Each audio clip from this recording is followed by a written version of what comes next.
আসসালামু আলাইকুম ওয়া রাহমাতুল্লাহি ওয়া বারাকাতুহু।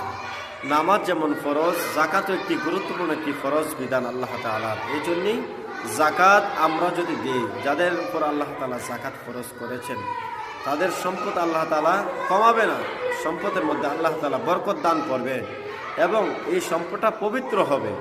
এই জন্য আল্লাহ তাআলা যাদের উপর যাকাত ফরজ করেছেন, আমরা যাকাত খুব সূক্ষ্মভাবে আমরা হিসাব করে আমরা জাকাত দেব।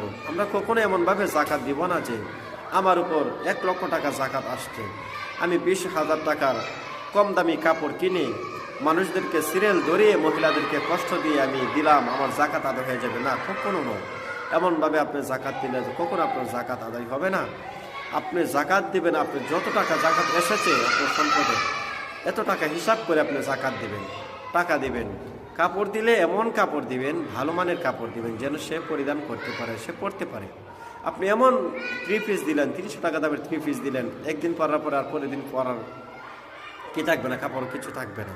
এই জন্য ভাইরা আমার, আসুন আমরা যাদের উপর আল্লাহ তাআলা জাকাত ফরজ করেছেন আমরা হিসাব করে জাকাত দিই এবং মানুষকে সুন্দরভাবে আমরা জাকাত প্রদান করি।